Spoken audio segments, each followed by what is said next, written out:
Good morning, friends. As my knowledge, after a long time we are meeting. I hope you are enjoying the Corona vacation and also the summer vacation.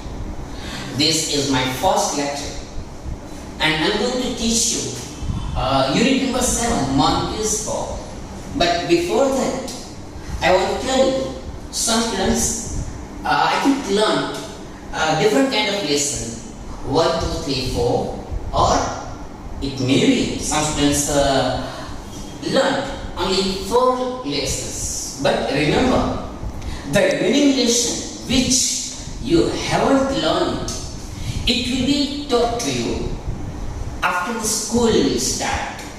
But today, I am going to start with unit number 7 because this is a common lesson which we are going to learn. And in this lesson, there is, I think, 4 or 5 basic importance for this lesson. First of all, question answer. Second, short note. And third one is also for the essay.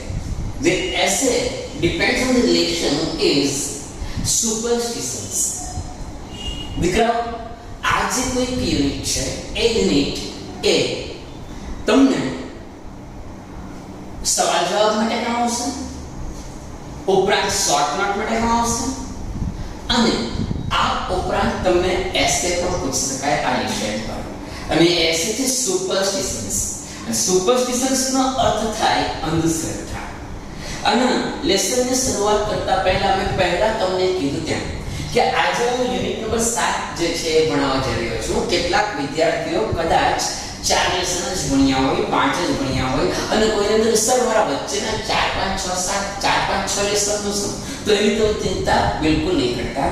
એ જે lesson તમારા બાકી રહી ગયેલા છે એ school શરૂ થશે ત્યારબાદ તમને ફરી પાછા એ શીખવવામાં આવશે. જો તમારા ક્લાસમાં ન થયેલા હોય તો જે ક્લાસમાં જે લેસન ન થયેલો હોય એ લેસન તમને શીખવવામાં આવશે. અત્યારે આપણે જોઈએ છે મોન્કીઝ પો, એટલે એ ગુજરાતી થાય વાંદરાનો પંજો. આ લેસન એક સ્ટોરી છે એમ કહીએ તો ચાલે. અને એ સ્ટોરી અંધશ્રદ્ધા પર છે એમ કીધું, એવું પણ કીધું તો પણ ખોટું નથી. પણ એના કરતાં પણ વધારે આ લેસન જે છે એ લોભ પર આધારિત છે. તમને દરેકને ખબર છે, ગુજરાતીમાં કહેવાય છે કે અતિ લોભ એ પાપનું મૂળ છે. કંઈ પણ હોય તો લોભ જે છે એ લોભ તમને સર્વનાશ જ તરફ લઈ જાય. કદાચ તમે એક સ્ટોરી નાના હતા ત્યારે તમે શીખેલા હશો ને એ સ્ટોરી જે છે એ પ્રિન્ટાસમાં આપેલી છે. હું તમને એકદમ શોર્ટ એન્ડ સ્વીટ ગુજરાતીમાં કહી દઉં અને પછી આપણે લેસન સ્ટાર્ટ કરીશું. એ લેસન જે છે સ્ટોરી જે છે એ ગોલ્ડન ટચ. ગોલ્ડન ટચ એટલે કે સુવર્ણ સ્પર્શ. સુવર્ણ સ્પર્શ એટલે કે આ જે એક વાર્તા છે, વાર્તાની અંદર એક ખૂબ જ ધનાઢ્ય વ્યક્તિ છે અને ધનાઢ્ય વ્યક્તિના સપનાની અંદર ભગવાન આવે છે અને ભગવાન એને એમ કહે છે કે માંગ માંગે તે આપો. તો ત્યારે ધનાઢ્ય વ્યક્તિ જે છે એ પોતે ધનવાન હોવા છતાં એમ કહે છે કે હે ભગવાન, તું મને સુવર્ણ સ્પર્શ આપ. સુવર્ણ સ્પર્શ એટલે શું? હું જે પણ કોઈક વસ્તુને અડકું એ વસ્તુ સનામ થઈ જાય. મને આ વરદાન તું આપી દે. ભગવાન કીધું ભાઈ બે વસ્તુ વિચારી લે. તો કે ના ના બરાબર છે, મને તું આ જ વરદાન આપ. હું જે પણ કંઈક વસ્તુને અડકું તે વસ્તુ જે છે એ સ્વર્ણ થઈ જાય. જે પણ કોઈક ચીજ વસ્તુ ને હું અડકું એ સ્વર્ણ થઈ જાય. ભગવાન કહે તથાસ્તુ. ને બીજે દિવસે ઉઠતાની સાથમાં એ જોયું તો સૌથી પહેલા એ નળ પાસે ગયો. હાથ એ નળને ટચ કરે, નળ સુવર્ણ થઈ ગયો. ત્યાર પછી એ અલગ અલગ જોયું કે હવે આ તો મને સપનામાં આવ્યું, સાચું પડ્યું. દરેક વસ્તુને અડકવા લાગ્યું. એવામાં અચાનક એની દીકરી જે છે એ ઉઠે છે અને પાપા પાપા કરતી એ એના પાપાને એટલે કે આ ધનાઢ્ય રાજાને ભેટી પડે છે. ભેટતાની સાથે થાય છે શું કે એની પ્યારી વહાલી દીકરી જે છે એ દીકરી નથી રહી હવે, પરંતુ એ શું થઈ ગઈ છે? સોનાનું એક પૂતળું બની ગયું. અને હવે એને રિયલાઇઝ થયું કે અમે તો જે વસ્તુને અડકું એ સોનાનું થઈ જાય, આ તો મારી દીકરી પણ સોનાની થઈ ગઈ. હવે મારે આ વરદાન કંઈ કામનું નથી. મને જે પ્રિય હતું એ તો જતું રહ્યું. ભગવાનને ફરી પાછી એને પ્રાર્થના કરી અને એનું વરદાન છે પાછું લઈ લેવા માટે કહ્યું. કહેવાનો મતલબ અતિ લોભ એ પાપનો છે. અહીંયા આગળ આવી જ કંઈક સ્ટોરી છે. લેસનનું નામ છે મોન્કીઝ પો. આ વાંદરાનો પો. પોનો અર્થ શું દેખાવ છે? પો એટલે પંજો. હવે પંજો જે છે ને એ અલગ અલગ પ્રકારના હોય. આ પો છે ને એ પ્રાણી હોય ને, પ્રાણીને નહોરનો પંજો હોય તેને પો કહેવામાં આવે. વાઘ, સિંહ, ચિત્તો એ જે છે એને પો કહેવામાં આવે. અને જો આ જ પંજો, પરંતુ એ સ્પેલિંગ અલગ છે. અને એને પક્ષી હોય ને, પક્ષીનો જે પંજો હોય ને એ પક્ષીના પંજાને શું કહેવાય ખબર છે? એ પક્ષીના પંજાને ક્લો તરીકે ઓળખવામાં આવે. CLAW ક્લો. આ ક્લો જે છે એને પણ પંજો કહેવાય, પરંતુ એ પક્ષીનો પંજો. અને આપણો પંજો એટલે આપણી જે હથેળી છે, હા, એ હથેળીને એ પંજાને શું કહેવાય? એ પંજાને પામ કહેવામાં આવે. PALM palm. અલગ અલગ પ્રકારના પંજા અને એના માટેનો અલગ અલગ શબ્દ. હવે આપણે લેસન જે છે મોન્કીઝ પો અને એના રાઇટર જે છે W જેકબ્સ, આ એના રાઇટર છે.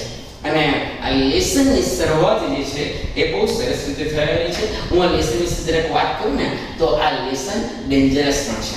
આ લેસન જે છે એ સસ્પેન્સ પણ છે. આ લેસનની અંદર કદાચ તમને વધારે રસ પડશે કે હવે શું થશે.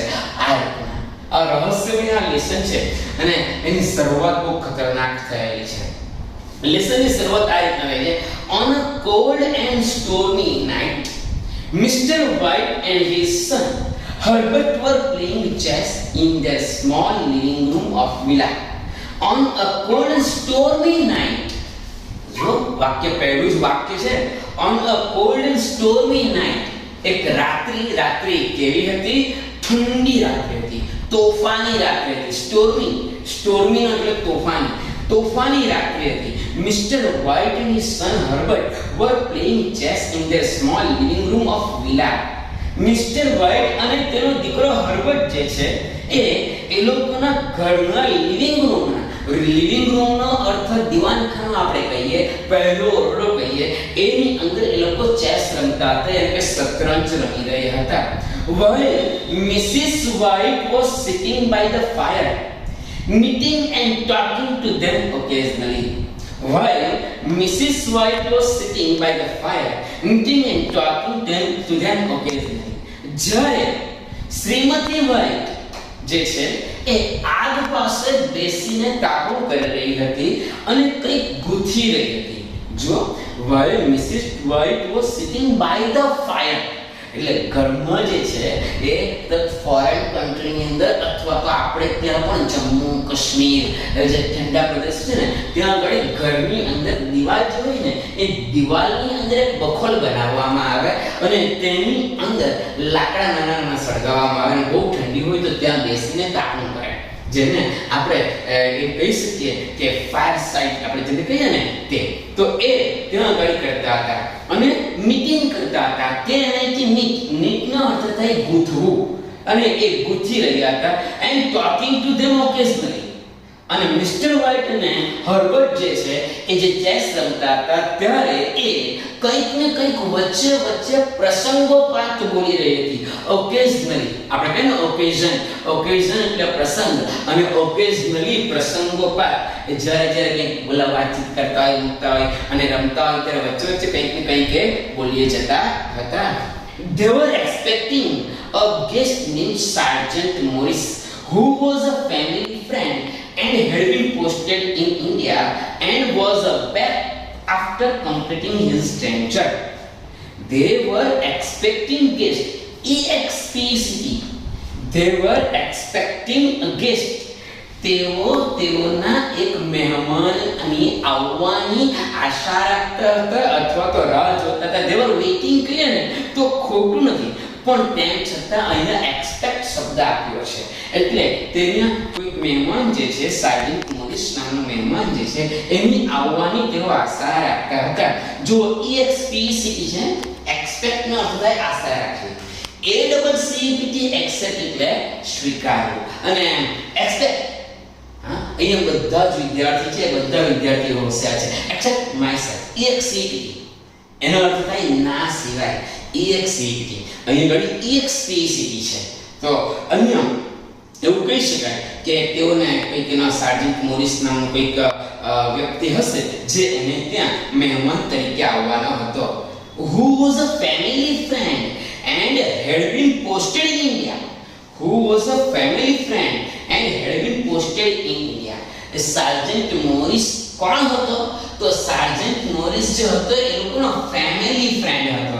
હવે ફેમિલી ફ્રેન્ડ એટલે ફેમિલી ફ્રેન્ડ કોને કહેવામાં આવે? એનો શું થાય? તો ફેમિલી ફ્રેન્ડ એટલે એમ તો ફ્રેન્ડ તમે બધા હોય નાનથી પડતા, પણ તેમ છતાં ફેમિલી ફ્રેન્ડનો અર્થ એ રીતના કરી શકાય કે આપણા ઘરની અંદર મમ્મી પપ્પા ભાઈ બહેન જે કોઈ હોય તે બધા આપણા જે મિત્ર છે, આપણો જે મિત્ર છે એ આપણા મિત્રને ઓળખતા હોય અને એ અવારનવાર આવતો હોય, આપણે એને ત્યાં જતા હોઈએ, ક્લોઝ રિલેશન થઈ જાય, તો એ જે આપણા આખા કુટુંબને ઓળખતો હોવાને કારણે એને આપણે ફેમિલી ફ્રેન્ડ તરીકે ઓળખાવી શકીએ. તો આ મિસ્ટર મોરિસ જે છે, સાર્જન્ટ મોરિસ, એ લોકોનો ફેમિલી ફ્રેન્ડ હતો.